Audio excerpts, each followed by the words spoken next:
제가 몇 달 전에 어느 인터넷 강의에서 그 대나무가 곱게 그리고 길게 자랄 수 있는 그 비결에 대해서 언급하는 걸 들은 적이 있는데요. 그 비결이 두 가지 있다고 합니다. 그 첫 번째 비결이 뭐냐? 이 대나무는요, 가지를 많이 만들지 않고 그 에너지를 오직 한 줄기에만 집중하기 때문에 그렇게 올곧게 또 길게 뻗어나갈 수 있다는 거예요. 그 강의를 듣는 대상은 학생들이었는데요. 그러다 보니까 그 강사님이 강조하는 게 이겁니다. 너희들이 꿈을 이루고 싶다면 목표를 정하고 그 목표에 몰두해야 된다. 집중해야 된다. 그 쓸데없는 데에다가 에너지를 낭비하면 안 된다. 그런 권면을 제가 들었고요. 그런가 하면 이 대나무가 곱게 길게 자랄 수 있는 두 번째 비결이 뭐냐니까 그것은 그 대나무의 매듭짓기 때문이다. 그런 이야기를 하더라고요. 이 매듭짓기가 뭐냐면 이제 대나무는 어느 정도 자라면 스스로 자라는 것을 잠시 멈추고 마디를 만든다는 거예요. 마디를. 이 마디를 만들어서 매듭을 짓고 또 일정하게 자라는 데는 성장을 스톱하고 마디를 만들어서 또 매듭을 짓고 이게 계속 반복되기 때문에 이 대나무가 올곧게 뻗어나갈 뿐만 아니라 그 태풍 같은 강한 바람을 만나도 어지간하면 꺾이지 않는 그 지탱할 수 있는 힘을 갖게 된다는 겁니다. 그리고 제가 또 이것과 관련해서 검색해 보니까요. 그 비슷한 내용의 글이 있더라고요. 그것도 한번 들어보십시오. 단기적으로 본다면 계속 자라는 것에 힘을 쓰는 것이 더 효율적이겠지요. 하지만 대나무는 그런 방식을 택하지 않습니다. 일정 부분 자라났다 싶으면 잠시 쉬어가며 마디를 형성하며 매듭을 짓습니다. 자라고 매듭 짓고 자라고 매듭 짓고 이런 과정을 계속 반복하기에 대나무는 높고 곱게 자랄 수 있습니다. 저는 이런 글들이 마음에 참 와닿는데요. 왜 그러냐 하니까 오늘 본문에서 여호수아가 바로 이런 모습을 보여주고 있기 때문이에요. 우리가 지난주에도 같은 본문으로 말씀을 살펴봤지만 여호수아는 아이성과의 2차 전투에서 승리한 이후에 막 그 여세를 몰아가지고 적군을 향해 달려가고 공격하는 이런 효율적인 길을 택하지 아니하고 가던 걸음을 잠시 멈추고 엘벨산으로 가서 제단을 쌓고 하나님께 예배를 드리는 거 아닙니까? 이게 대나무가 보여주는 이 매듭짓기와 비슷한 형태라는 거거든요. 그래서 우리가 그냥 막 끝간데 없이 달리는 이것도 중요하지만 제가 지난주에 말씀드린 것처럼 인생이라는 건 산으로 오르는 것이 아니라 너무나 가변적이고 막 변화무쌍한 이 사막을 횡단하는 것이기 때문에 우리가 대나무처럼 더 곱게, 더 길게 성장하기 위해서는 가던 걸음을 잠시 멈추는 이 매듭을 짓는 시간이 반드시 필요하다는 겁니다. 그런 관점에서 저는 오늘 이렇게 바람을 한번 훅 불면 모래가 덮여져서 멀쩡하던 도로가 사라지고 또 바람이 한번 훅 불면 없던 도로가 생기는 이 사막을 횡단하는 저와 여러분이 어떤 상황에서도 삶의 활력을 되찾고 또 하나님의 자녀로서 기본을 잘 지키는 인생이 되기 위해서 두 가지 제안을 드리려고 하는데요.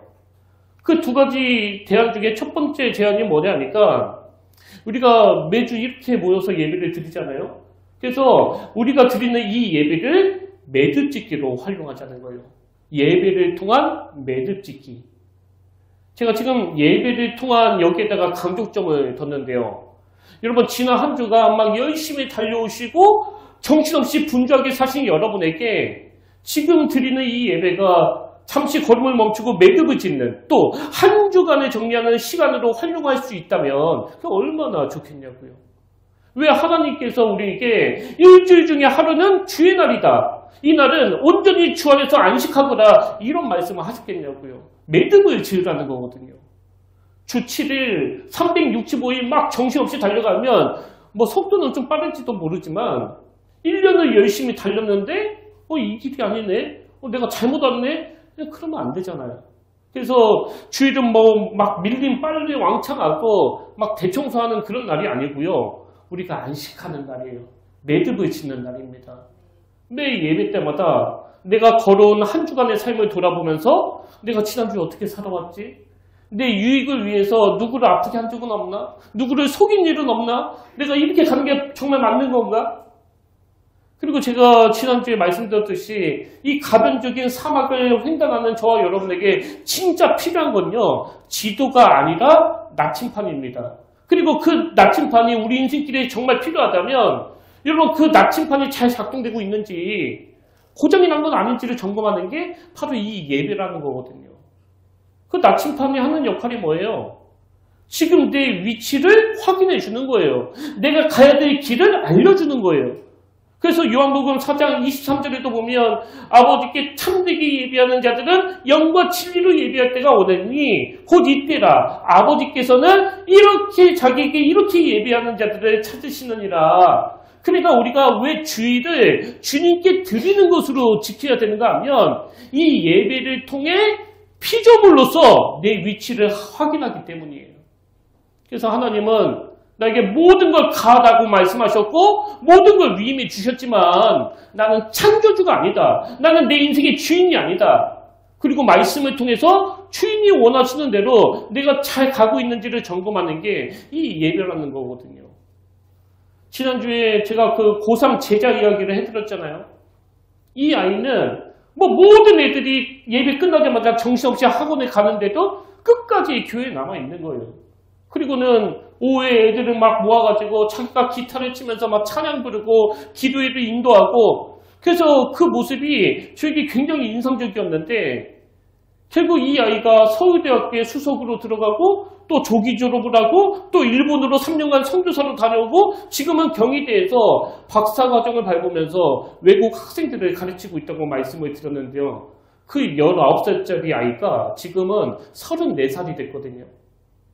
제가 지금까지 쭉 관찰해 보니까요. 얘는 정말 이 예배를 매듭짓기로 활용했더라고요. 그 당시 저에게 보내준 편지가 있는데 그 내용을 한번 읽어드릴게요. 하나님을 인격적으로 만난 건 중학교 때였던 것 같고 고1 때 하나님께 헌신하는 기도를 드렸습니다. 주님 뜻대로 살기로 헌신하면서 주님께서 보내는 곳으로 가서 주님의 하라고 하시는 일을 하면서 살겠다고 나름 무게를 담은 고백을 올려드렸던 기억이 납니다. 그런 연장선상에서 자연스럽게 친구들과 기도 모임을 갖게 되면서 많은 은혜를 누리며 성장하는 시간을 가졌습니다. 그러던 중 고3 올라가는 겨울방학 기간 중에 아버지 사업이 부도가 나면서 집안에 경제적으로 큰 어려움이 찾아왔습니다.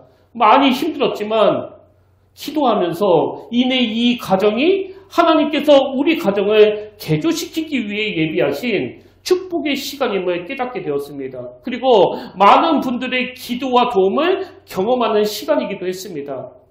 여러분 지금 고3이 됐는데 막 아버지 사업이 막 안 돼가지고 집안이 어렵고 그러면요. 보통 나침판이 없는 아이들은 거의 막 휘청휘청거리거든요. 엇나가서 방황하기도 하고 또 자존감이 떨어지기도 하는데 근데 얘는 나침반이 바로 작동이 되니까요. 갑자기 들어닥친 일에 의미를 부여하는 거예요. 그래서 그 다음 내용이 이렇습니다. 고3 기간 내내 매일 아침에 가정예배를 드리고 등교를 했습니다. 공부하다가 틈만 나면 찬양을 듣고 불렀습니다. 주일날에는 전도사님의 설교를 사실 여기에 제 이름이 있는데 제가 빼버렸습니다. 그 이유는 제가 이따가 설명해 드릴 거고요. 계속 들어보십시오. 주일날에는 전도사님의 설교를 책 앞자리에 앉아서 매번 펑펑 울면서 들었습니다. 항상 휴지와 손수건을 옆에 두고 매번 눈물 콧물을 닦아내었던 기억이 납니다. 오후에는 기도회를 통해 마음껏 목청을 높여 찬양하고 기도했습니다. 주일은 말 그대로 예배 가운데 하나님 안에 깊이 담겨져 있다가 나오는 시간이었습니다. 그러니까 얘는요. 중학생 때 주님을 영접하고 고등학생 때부터 이 예배를 매듭짓기로 활용한 거예요. 고3 때 아버지의 사업을 실패하고 뭐 세속말로 하면 이제 우리 집은 망했다. 그런 상황에서도 잠깐 당황하다가 바로 마음을 진정시키고 공부하는 건 이 나침판이 지금 돌아가고 있다는 거거든요. 그리고 제가 아까 김의수 전도사님의 설교를 들으며 할 때 제 이름을 뺀 이유는요. 제가 아무리 생각해도 이 편지를 수십 번 읽어봐도 이 글의 초점이 설교자가 아니에요. 그 친구는 누가 설교했든지 또 그날 설교가 좋았든지 죽었든지 상관없이 이 예배를 매듭짓기로 활용해 왔기 때문에 뭐 제 이름을 거론하는 게 아무 의미가 없는 겁니다. 그래서 오늘 우리 목사님 설교 뭐 얼마나 잘하시나 한번 들어보자 그런 마음으로 오신 분이 계시다면요. 지금 이 예배를 나침판을 점검하는 시간으로 쓰지 않는 거예요. 마지막 내용도 한번 들어보십시오. 주일을 하나님의 날로 거룩하게 구별하여 드리자는 마음으로 주일에는 공부를 하지 않고 충분히 예배하고 충분히 안식하기로 결심했습니다. 시험이 있는 날에는 월요일부터 토요일까지 충분히 공부를 해두고 주일 저녁에 일찍 자고 월요일 새벽에 일어나서 공부했습니다. 주일 성수로 인해 성적이 떨어지거나 어려움을 겪는 일은 없었습니다. 오히려 슬럼프가 있더라도 길지 않게 관리할 수 있었고 더 능률이 올라 시간의 밀도가 더 높아지는 것을 느낄 수 있었습니다. 일주일에 한 번 예배를 중심으로 안식을 취하는 것이 얼마나 유익한지를 삶으로 경험할 수 있었습니다. 여러분, 제가 이 친구를 2주에 걸쳐서 소개해드리는 건요. 얘는 서울대 언어학과에 수석으로 들어갔다. 얘는 대학교를 조기 졸업했다. 얘는 지금 박사 과정을 밟고 있다. 이걸 말씀드리려는 게 아니고요. 제가 이 친구를 쭉 관찰하면서 뭘 발견했느냐. 매듭을 지으면서 성장한 인생은 어떤 상황이 와도 흔들리는 게 없다는 거예요. 그래서 지금도 요동치 않고 묵묵히 자기 길을 가고 있는 거거든요. 저는 정말 우리 교회 아이들이 이렇게 살았으면 좋겠습니다. 어느 대학 나왔냐, 어디에 취직했냐, 이것보다 중요한 건 매듭을 지어주는 거예요. 여러분, 사막과 같은 이 세상을 막 횡단해야 되는 게 여러분의 자녀들인데 지금 무조건 대학교라 어느 과 가라 그래가지고 사실 적성에 하나도 안 맞는 과를 가가지고 오랫동안 방황하는 이런 아이들이 우리나라에 얼마나 많으냐고요. 그런 일을 막기 위해서라도 지금부터 이 예배를 통해서 매듭을 짓도록 훈련을 시켜줘야 돼요. 이 공부는 왜 하는지, 내가 지금 잘 가고 있는지. 그리고 아까 그 친구도 이런 말을 하잖아요.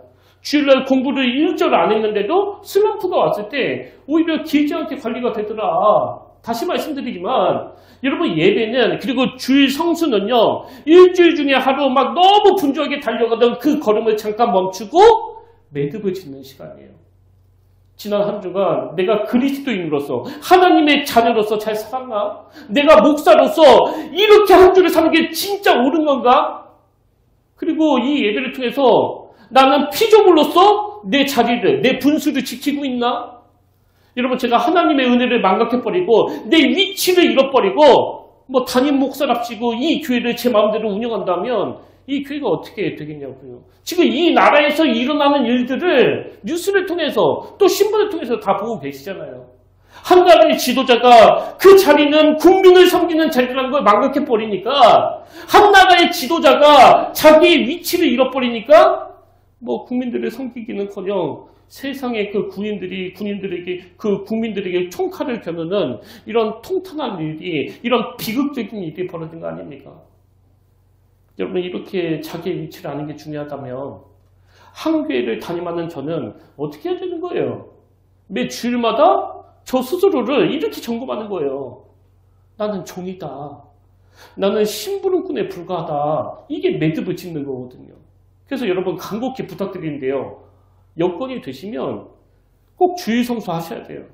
그리고 그 시간에 그냥 하루 종일 막 밀린 드라마 보고 밀린 빨래하고 애들한테 막 공부하라고 다그치는 그런 시간이 아니라 지난 한 주간의 삶을 조용히 묵상하면서 매듭을 짓는 시간으로 활용하셔야 됩니다. 그런 의미에서 여기서 한 가지 살펴볼 게 있는데요.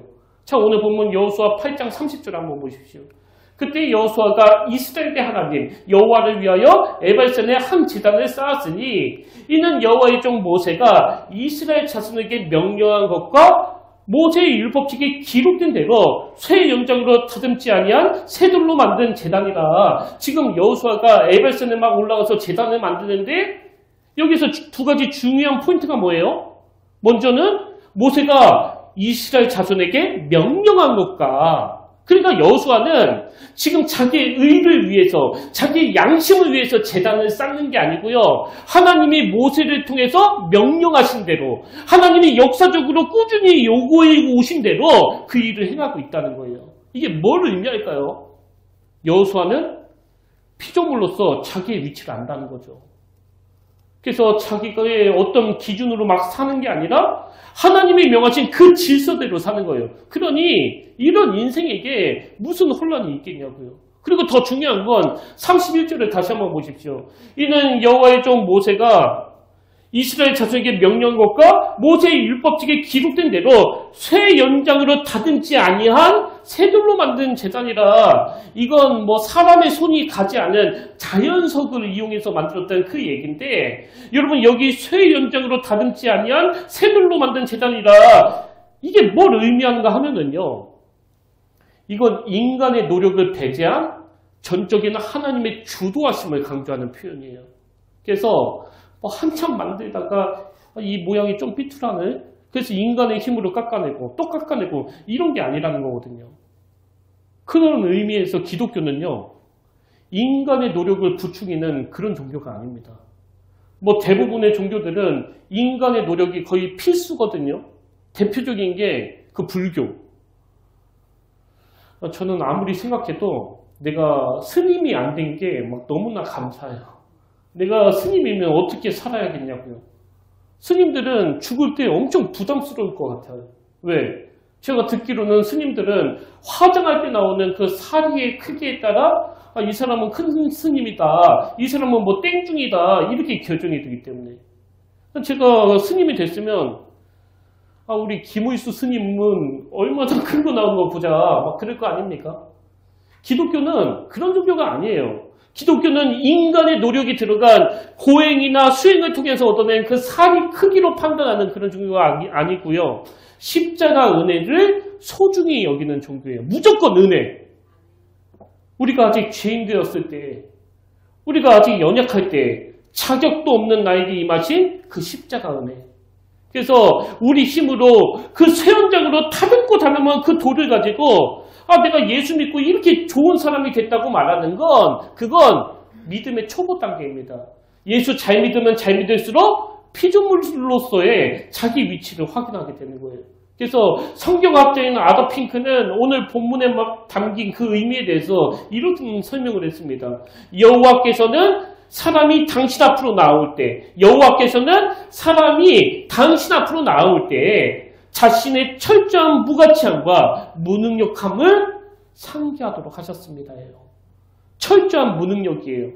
철저한 무가치함이에요. 뭐 나 정도면 설교 잘하는 거 아니야? 뭐 이제는 내가 좀 목회를 알 것 같아. 뭐 글쎄요. 인간적으로는 익숙해지니까 뭐 그런 소리가 나올 수도 있겠지만, 그러나 원리는 아니에요. 그래서 저는요, 해가 거듭할수록 이 간격밖에는 없습니다. 이런 나 같은 것을 오늘도 단위에 세워주셔서 이 놀라운 가치의 말씀을 선포하게 하신 그 하나님의 은혜. 왜 그럴까요? 매주 매듭짓기를 하면서 철저한 무가치함, 철저한 무능력, 이걸 점점 느끼거든요. 그래서 제가 오늘 여러분에게 이 예배를 한 주 단위로 매듭을 짓는 도구로 사용하자, 이런 제안을 드리고 싶고요. 그런가 하면 두 번째로, 사막과 같은 이 세상을 살아가는 우리가 삶의 의욕을 회복하기 위해서 제가 드리고 싶은 그 제안이 뭐냐? 우리가 공동체를 통한 치유를 사모하자는 거예요. 공동체를 통한 치유. 오늘 본문 33절, 34절입니다. 자, 이 장면을 여러분 상상하면서 들어보십시오. 온 이스라엘과 그 장로들과 관리들과 재판장들과 본토인뿐 아니라 이방인까지 여호와의 언약궤를 맨 레위사랑 제사장들 앞에서 궤의 좌우에 서되 절반은 그리심산 앞에, 절반은 에발산 앞에 섰으니 이는 전에 여호와의 종 모세가 이스라엘 백성에게 축복하라고 명령한 대로 함이라. 그 후에 여호수아가 율법책에 기록된 모든 것대로 축복과 저주하는 율법의 모든 말씀을 낭독하였으니, 지금 여기에요, 막 어마어마한 그 이벤트가 벌어지고 있습니다. 에발산이 있고 계곡이 있고 그 옆에 그리심산이 있는데, 이스라엘 백성들을 반반으로 나누어서 각각 포진을 시킨 거예요. 양쪽 산에. 그럼 왜 백성들을 에발산과 그리심산으로 나누어서 그렇게 배치를 했느냐? 제가 자료에 찾아보니까요, 뭐 여러 이유가 있는데, 거기가 지형적으로 공명이 끝내주는 곳이라는 거예요. 그래서 막 메아리가 너무 잘 퍼지니까 여호수아가 하나님이 원하셨던 그 말씀을 선포할 때 이 말씀이 백성들에게 더 잘 전달이 되고 더 잘 스며들게 되기 때문이다. 그리고 중요한 게 뭐냐면 이렇게 저주와 축복의 말씀을 선포하는 게 신명기 27장에서 모세가 명령한 건데요. 신명기 27장에 보면 모세가 백성들을 그리심산과 에발산으로 분산해서 세워놓고 각각 그 저주와 축복의 메시지를 선포하고는 뭘 요구하느냐? 한 말씀 한 말씀이 선포될 때마다 모든 백성들에게 아멘, 아멘, 아멘 이걸 선포하라는 거예요. 예를 들면 신명기 27장 16절에 보십시오. 그의 부모를 경홀히 여기는 자는 저주를 받을 것이라 할 것이요 모든 백성은 아멘 할지니라. 또 18절 맹인에게 길을 잃게 하는 자는 저주를 받을 것이라 할 것이요 모든 백성은 아멘 할지니라. 이것 말고도 엄청 많이 나오거든요. 계속 어떤 말씀이 선포되든지 모든 백성은 아멘 할지니라. 모든 백성은 아멘 할지니라. 저는 지난 2주 동안에 계속 이 장면을 상상하는데 막 마음에서 그 전율이 느껴지더라고요. 왜? 여러분 한번 상상해 보세요. 지금 공명이 잘 되는 그 지형지물을 통해서 하나님의 말씀이 선포되는데 그리심산에서는 순종으로 오는 하나님의 축복의 말씀이, 에발산에서는 불순종으로 오는 하나님의 저주의 말씀이 선포되는 상황이에요. 이건 그 동전의 양면 아닙니까? 축복과 저주.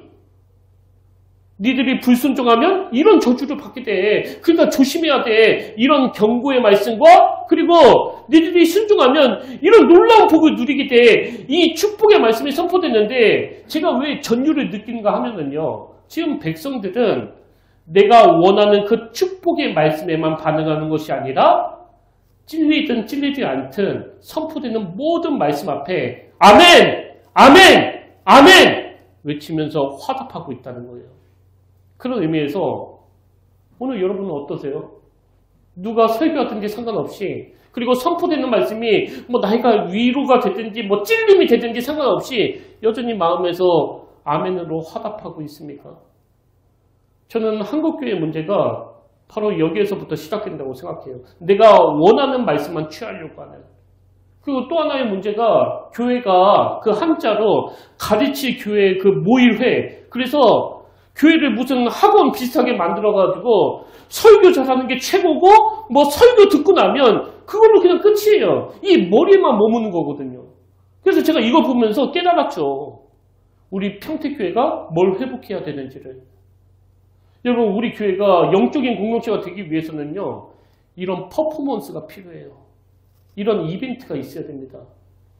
예배를 드리는데 그냥 무기력하게 시간 때우기 식으로 드리고 그리고 또 가정에서 그 영상으로 예배 드리시는 분. 물론 여건이 안 돼서 어쩔 수 없이 이렇게라도 예배를 드려야 되겠다. 그런 분은 하나님도 이해하세요. 그러나 얼마든지 성의를 내서 오실 수 있는데도 불구하고 그냥 아무 이유 없이 가정에서 예배를 드리는 건 예배를 그냥 한번 때우신 거예요. 이 현장에 나와서 쩌렁쩌렁 울려 퍼지는 하나님의 말씀 앞에 아멘! 아멘! 아멘! 이 퍼포먼스가 필요하다는 거거든요. 그럼 왜 우리가 현장에 와서 예배를 드려야 되느냐? 저는 이 웅장한 장면을 상상하는데 그 구약의 엘리야, 그것도 극심한 우울증에 빠졌던 엘리야가 딱 떠올랐는데요. 자, 열왕기상 19장 4절에 나오는 이 엘리야를 보십시오. 자기 자신은 광야로 들어가 하루길쯤 가서 한 로뎀나무 아래에 앉아서 자기가 죽기를 원하여 이르되 여호와여 넉넉하오니 지금 내 생명을 거두시옵소서. 나는 내 조상들보다 낫지 못하니이다 하고 지금 엘리야는 자살 충동까지 느끼는 완전 중증 우울증 상태예요. 그럼 어쩌다가 이런 상태에 빠지게 됐느냐?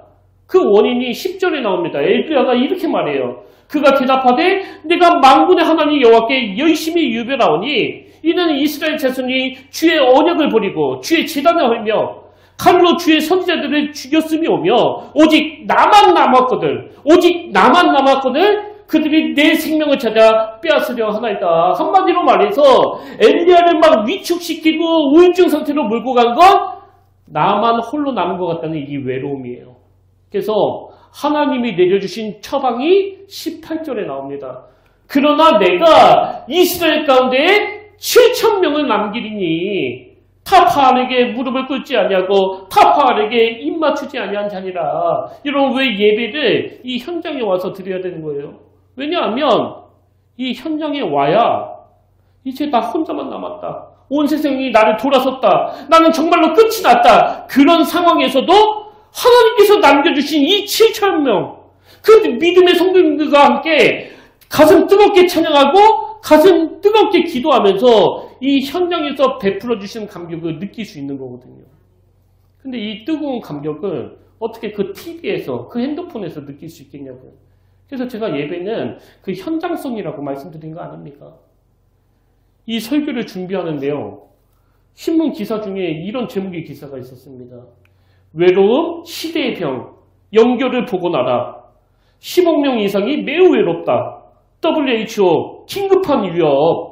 뭐 제목만 봐도 이게 무슨 상황인지 짐작이 되시잖아요.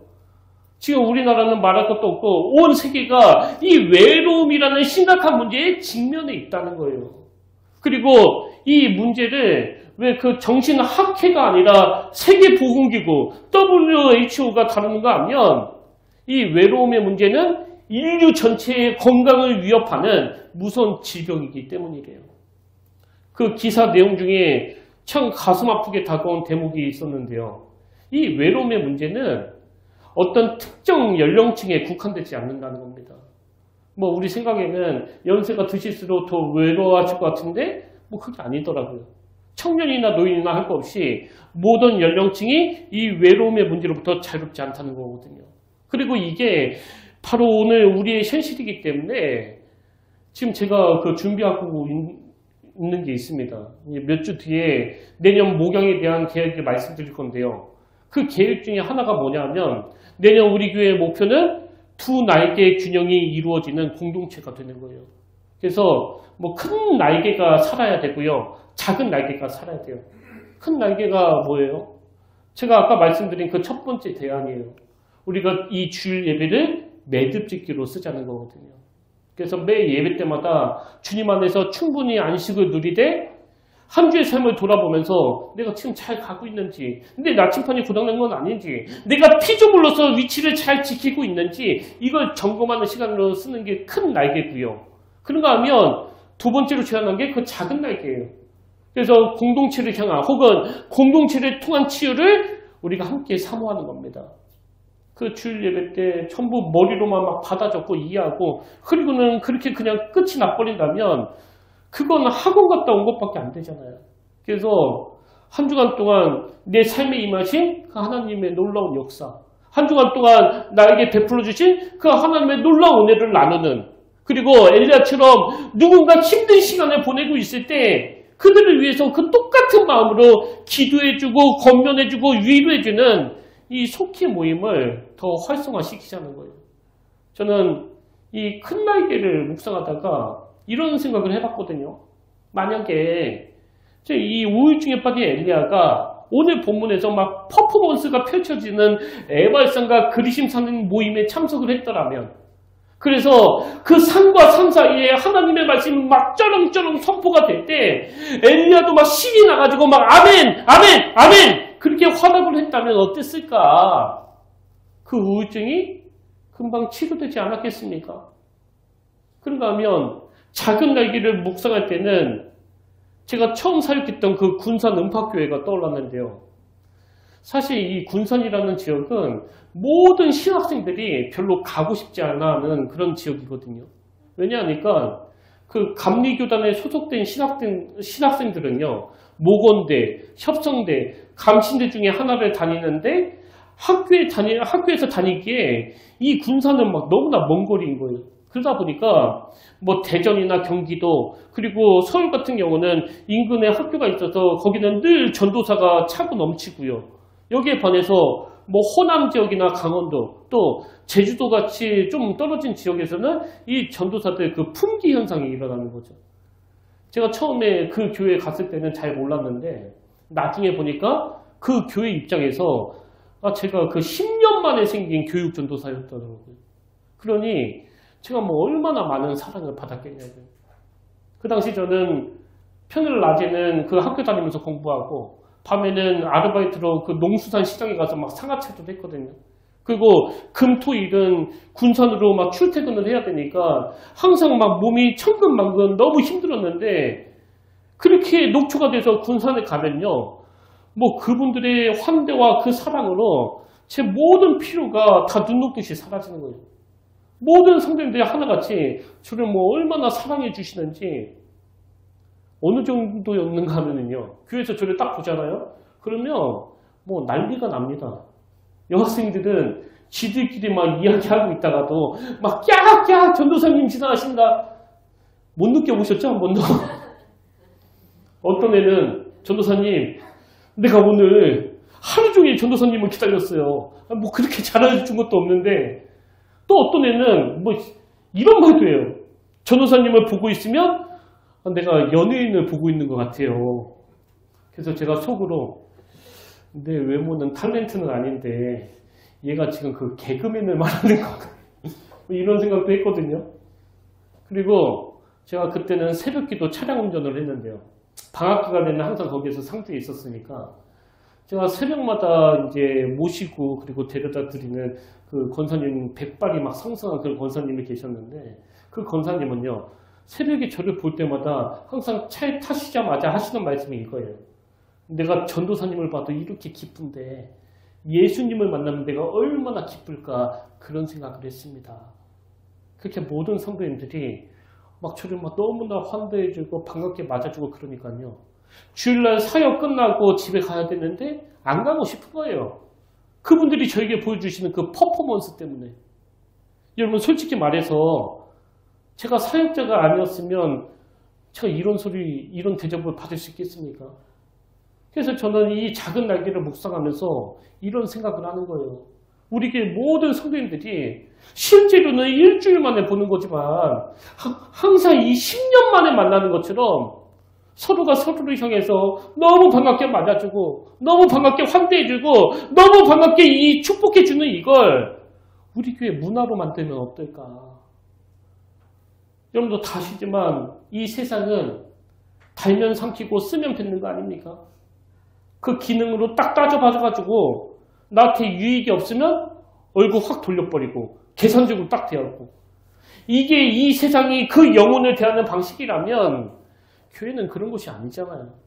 아무 조건도 따지지 않고 그 영혼 자체를 기뻐해주고 환영해주고 그리고 저는 간혹 그런 생각을 하거든요. 아, 우리 속회가 좀 더 자주 만나도록 내가 막 식사비라도 드리고 싶다. 먹는 게 힐링이에요. 먹는 게 치료입니다. 무슨 거창한 건 아니라 하더라도 일주일 내내 그 각박한 세상에서 막 이리 치이고 저리 치였던 성도님들이 예배 끝나고 나서 함께 식사하고 함께 삶을 나누고 서로 응원해주고 서로 격려해주고 또 말벗이 되어주는 제가 겪어보니까요. 제가 그렇게 극진한 그 환대를 받으니까 그 모든 피로가 풀리더라고요. 진짜예요. 그리고 막 자존감이 막 올라가고 이게 작은 날개가 하는 역할이에요. 그리고 주일 예배 시간에는 뭐 여러분이 뭐 아무것도 나눌 수가 없잖아요.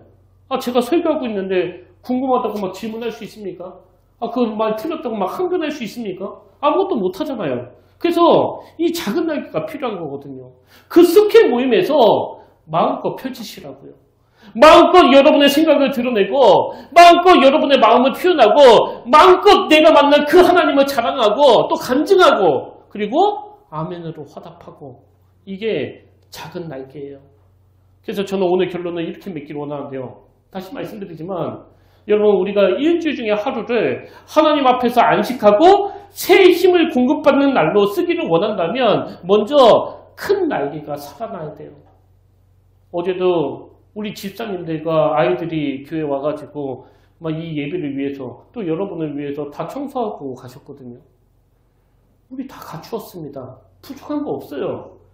그리고 우리 여기 나덕선 성도님이 앞에서 그 얼마나 아름다운 목소리로 이 찬양을 인도해 주시느냐고. 그 감격을, 이 준비된 퍼포먼스를 여러분들 누리시는 거예요.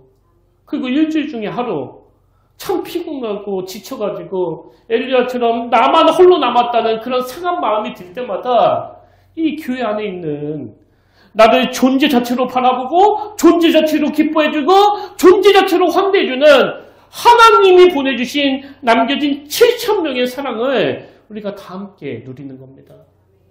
제가 다시 강조하지만 제가 만약에 목사가 아니라면 이런 평범하게 그지없는 제가 어디서 이런 환대를 받았겠냐고요. 우리 기독교는 자기를 드러내는 종교가 아니고요. 자격 없는 자에게 베풀어 주신 은혜예요. 은혜. 그 은혜로 제 자존감이 이렇게 높아진 거거든요. 그래서 저는 우리 평택의 모든 성도님들이 큰 날개, 이 예배를 통해 믿음을 짓고 이 예배를 통해 인생의 나침판을 점검하고 작은 날개, 서로를 향해 축복해주고 서로를 향해 환대해주고 아멘으로 화답하는 성숙한 믿음의 성도님들이 되기를 바라고요. 성숙한 여러분을 통해서 오늘 엘리야와 같이 그 우울한 시간을 보내고 있는 사람들이 이곳에 와서 다시 삶의 활력을 회복하는 그 하나님의 치료의 역사가 나타나기를 주님 이름으로 축원합니다.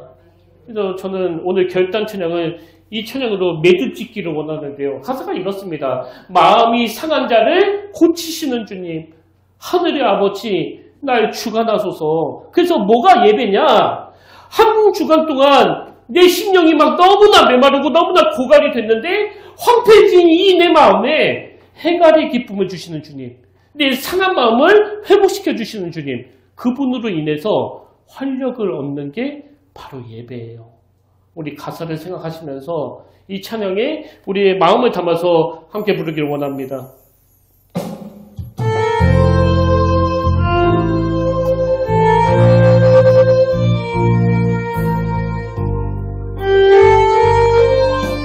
마음이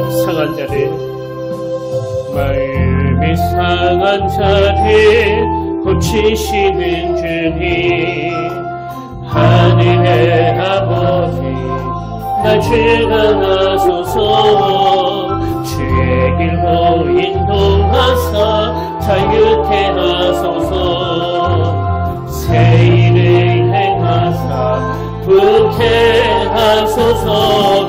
의의 주리고 목이 마르니 성령의 기름 부소서. 의의 주리고 목이 마르니 내 잔을 채워 주소서.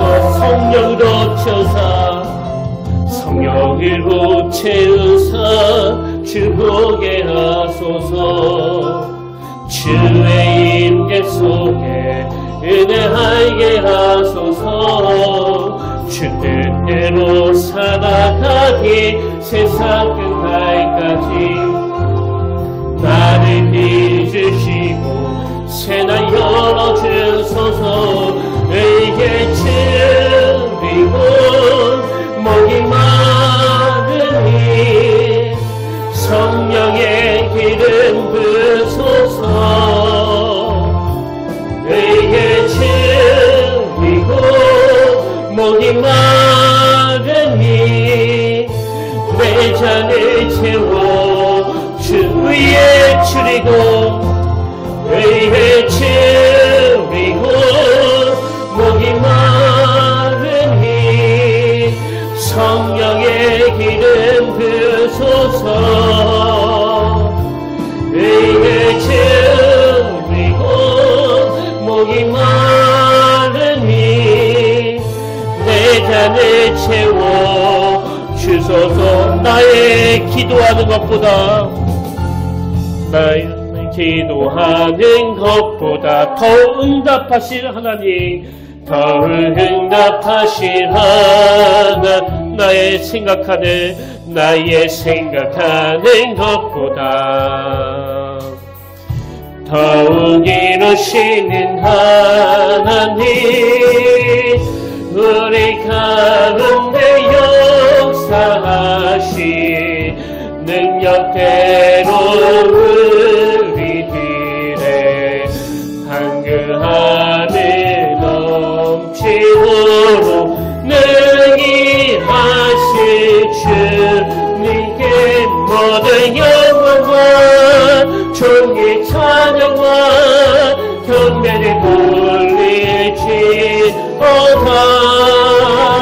모든 영광과 존귀 찬양과 경배를 돌릴지. 모든 영광과 존귀 찬양과 경배를 돌릴지어다.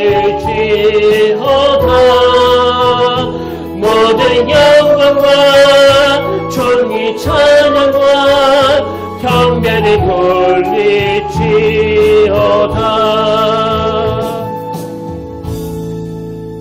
아멘. 고마우신 하나님 아버지, 한 주 내내 너무 고갈했습니다. 자꾸 메말라가고 드라해져서 막 짜증이 나고 우울하고 힘든 시간을 보냈습니다. 오늘 하나님, 하늘의 비를 마련해 주시는 그 상한 마음을 고치시는 그 하나님께서 우리의 심령을 담비로 적셔 주시옵소서. 이 매일 예배가 내 인생의 그 하나님 그 매듭짓기가 되게 하여 주시고, 매일 드리는 이 예배가 내 인생의 나침판을 점검하고 수정하는 그런 아름다운 시간으로 승화될 수 있도록 인도하여 주시옵소서. 그런가 하면 하나님, 우리 교회는 작은 나에게 그 소그룹이 살아나기를 원합니다. 나 같은 게 뭐라고 막 전도사님은 소중한 사람이라고 막 환대해주고 축복해주는 하나님, 제가 누렸던 이 놀라운 하나님 은혜를 내년에 모든 성도님들이 다 누리기를 원합니다. 기능만 보는 이 세상처럼 막 사람 봐가면서 차별하지 아니하고, 그 사람이 가지고 있는 그 무엇 때문에 접근하지 아니하고, 그 사람의 존재를 귀하게 여기고 그 존재를 축복하는 이런 일들이 우리 교회에서, 우리 속히 모임에도 일어나도록 역사하여 주시옵소서. 이미 그런 은혜를 누리고 있는 그런 속히를 주님께서 더 강건하게 하여 주시고 더 큰 능력과 은혜로 함께하여 주시길 간절히 원하고, 믿음으로 달려가기를 다짐하며 우리의 피난처 되시는 예수님 이름으로 간절히 기도드립니다. 아멘. 이제 우리 다 자리에서 일어나셔서 파송찬양으로 하나님이 세우시는 예배자 이 찬양 함께 부르고 축 들어오는 예배를 매듭 짓기를 원하는데요. 여러분, 오늘 우리가 이렇게 예배 드리면서 이렇게 매듭을 짓는 이유는요, 여세 동안의 삶을 하나님이 주신 나침판으로 살아가기 위해서예요. 우리 이 찬양 함께 부르실 동안에 우리 하나님 앞에 예배자로 살아갈 것을 결단하시면서, 그리고 예배 때의 삶으로 살아갈 때 새 힘을 공급해 주시는 그 하나님의 일하심을 기대하면서 우리 마음을 다하여 이 찬양 하나님께 올려드리기를 원합니다.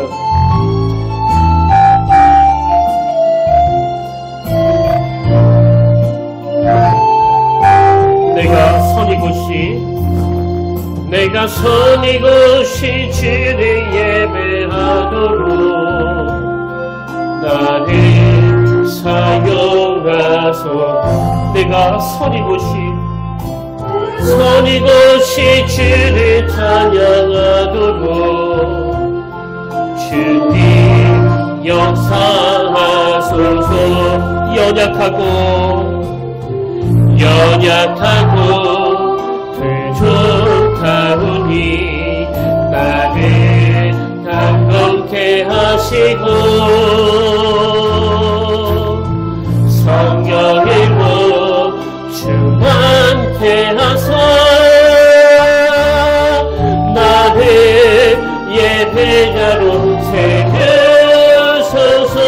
아무도 예배하지 않는 곳에서 아무도 주를 찬양하지 않는 것, 누구도 헌신하지 않는 곳에서 누구도 주를 증거하지 않는, 아무도 예배하지 않는 곳에서 아무도 주를 찬양하지 않는 것, 누구도 헌신하지 않는 곳에서 누구도 주를 증거하지 않는 그곳에서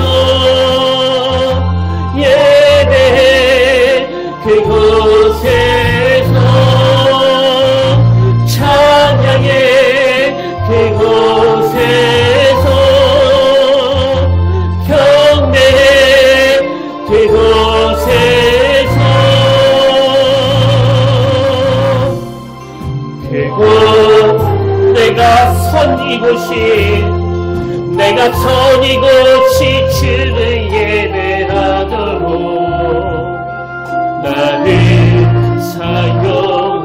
하소서. 내가 손이 곧이 주를 찬양하도록 주님 역사하소서. 연약하고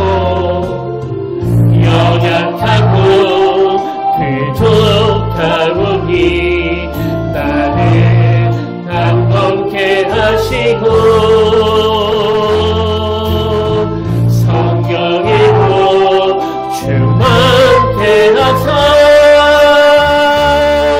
나를 예배자로 세우소서. 아무도 예배하지 않는 곳에서 아무도 주를 찬양하지 않는 곳 누구도 헌신하지 않는 곳에서 누구도 주를 증거하지 않는 예배하지 않는 곳에서 아무도 주를 찬양하지 않는 곳 누구도 헌신하지 않는 곳에서 누구도 주를 증거하지 않는 그곳에서 예배 그곳에서 찬양해 그곳에서 경배 그곳에서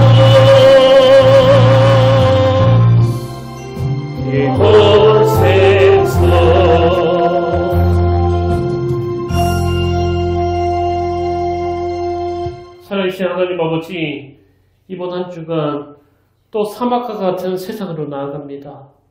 바람 한번 훅 불면 길이 없어져 버리고 바람 한번 훅 불면 없던 길이 생기는 이 인생길에서 우리가 하나님께서 주신 이 정확한 나침판을 가지고 아무 혼란함 없이 아무 혼미함 없이 예배자의 삶을 살아낼 수 있도록 은혜로 함께하여 주시고 친히 인도하여 주시옵소서. 이제는 우리 주 예수 그리스도의 은혜와 하나님 아버지의 다함없는 사랑과 성령님의 감동, 감화, 위로, 교통, 충만하심의 역사가 오늘 주신 말씀 마음에 담고 한 주간을 잘 매듭짓고 하나님이 주시는 활력으로 힘어도 달려가기로 다짐하며 예비하는 모든 주의 자녀들 머리 위에 지금부터 영원토록 함께 하시기를 간절히 축원하옵나이다.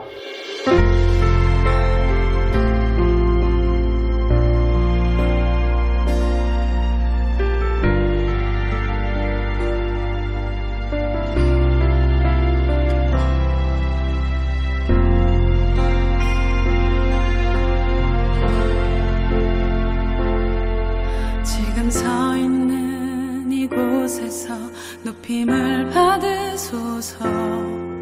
내가 밟는 땅 주님의 땅